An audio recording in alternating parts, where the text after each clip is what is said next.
Hey there knitters, welcome to episode 15 of Knit Talk with a Tech Editor. I'm Megan of the Unapologetic Knitter and I'm a tech editor. In today's episode we're going to be talking about brioche, specifically two-color brioche worked flat. I want you to get to know the ins and outs of the fabric, shaping, colors, and just feel more confident in general when it comes to brioche worked flat. And nothing says learning like practice. I'm always awkward at this, but I am releasing a new pattern coming this Friday. It is a cowl worked entirely flat and it features two-color brioche. The construction of it is just a lot of fun and is a great way to learn some of the things I'm going to be talking about today. So if you want to help a designer out, I would love for you to purchase this pattern. It's coming this Friday, and if you stick around to the end of the episode, I've got a little discount code for you. So today we're going to be talking about standard brioche, but if there's interest in learning more about double brioche, definitely leave me a note in the comments and I'll add it to the queue of videos to talk about. While I won't be demonstrating how to knit each stitch you see in this video, I do have tutorials for each technique linked in the description below the video. And if you want to try any or all of the methods that you see across this swatch, I have instructions for the swatch that you can download from my website, which is also linked in the description below the video. In its most basic form, brioche rib is just that. It is a ribbed fabric. We have alternating knit stitches with purl stitches, which means the fabric is going to be very, very stretchy. The knit stitches on either side of the work are what set the dominant colors. So for example, this is the right side facing. I've got my little marker here. So all of the knit stitches that I work with my white yarn are more dominant. On the wrong side of the work, where we knit with the contrast color and purl with the main color, the contrast color is more dominant. So when you're choosing colors for your brioche, you want to make sure that you're choosing the dominant color for the right side. And then whatever the other color is will be your contrast color and will be less dominant on the right side of your work. So now let's take a look at some of the things we see in this swatch. First and foremost, we have two increases. The right side is a 2-stitch increase.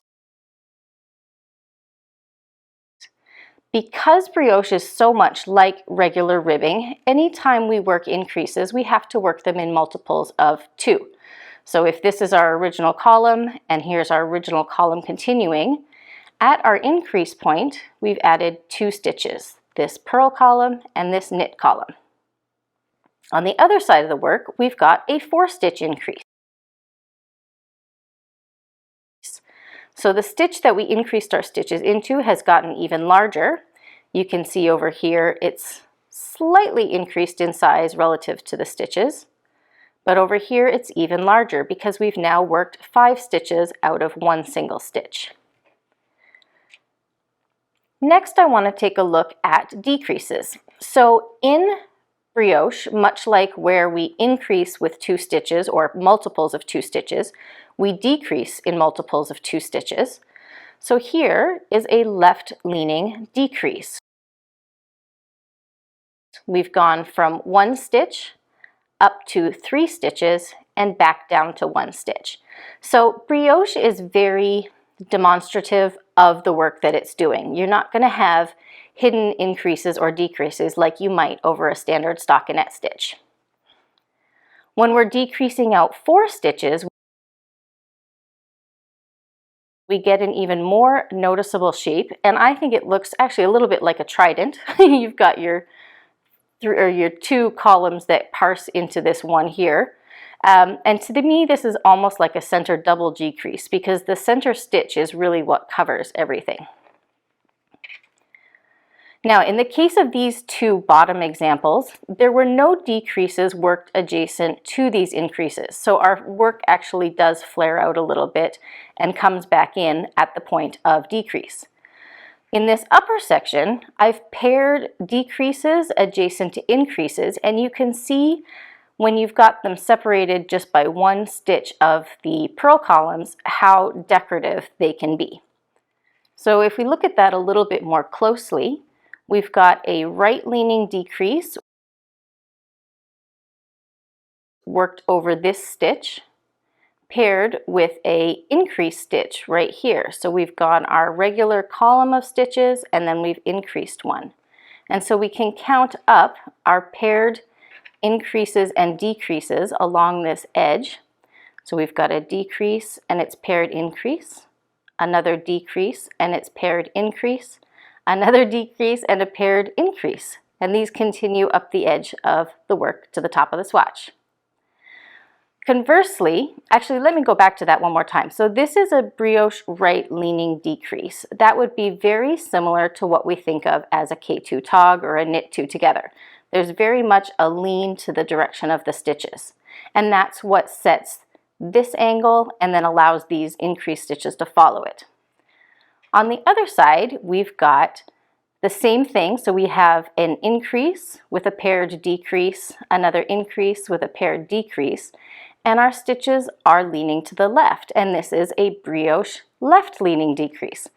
And this is a 2-stitch decrease that would be similar to the similar to a standard SSK or slip-slip knit stitch. Much like standard ribbing, brioche rib is considered to be a reversible fabric. We have knit stitches and purl stitches on the front, as well as knit stitches and purl stitches on the back or the wrong side. However, it's not completely reversible. It is a mirror image of itself, as we talked about earlier. So the dominant color is the columns of knit stitches on both sides. So it's white or speckled on this side and the teal or blue color on this side. However, it's most evident, in my opinion, when you look at increase and decrease stitches. On the right side, where we've got an increase, we have 2 columns of our dominant color separated by a single column of the contrast color. And if we turn it over, we've got the reverse or a mirror. So we still have 2 columns of the main color yarn, but they're far less dominant, and you have a single column of the contrast yarn. When we look at a 4-stitch increase, we've got 3 columns of our main color that is dominant on the right side and 2 columns of our contrast. And just like before, it's mirrored on the back. So we do still have 3 columns of our main color yarn, but they are less dominant, and the dominant colors are the contrast colors. When we look at the decrease shaping, this angle of stitches that we have going off in both directions on the right side of the work, it is more closely mirrored on the back side. You do still have that column of blue stitches that runs to the right or to the left, but our increased stitches look a little bit different. The gap is here, and rather than having a connection of these 2 stitches as we do on the front, see how they're connected here? On the back, it's opposite. We just have vertical columns. I still think both sides of the work are lovely. I just wanted to clarify that it is not exactly the same. There are some differences. So the last example I want to cover with you is what to do or how to read your work if you've set down a project and you're coming back. When you're working 2-color brioche flat, like we've done for this project, our working yarns will basically tell us what we need to do next. If you come back to your work and your 2 working yarns are at the opposite edges of your project, like you see in this picture, it means that the last row that you worked was a main color row. So you'll need to slide all of your stitches back to the other end of the row and work across the same side of the work with your contrast color. If you come back to your work and your 2 working yarns are at the same edge of the work, it means that the row is complete and you can begin the next row with your main color yarn. And that's it for today's episode. Whether you are new to brioche or you've done it before, I hope you learned something new about brioche today. But if you have any questions, please feel free to leave a question in the comments and I will get back to you as soon as I can. As I mentioned at the top of the episode, I have this sweet little cowl that's going to be released on Friday on Ravelry. It's called the Just a Hint cowl because there's just a hint of lace and just a hint of brioche.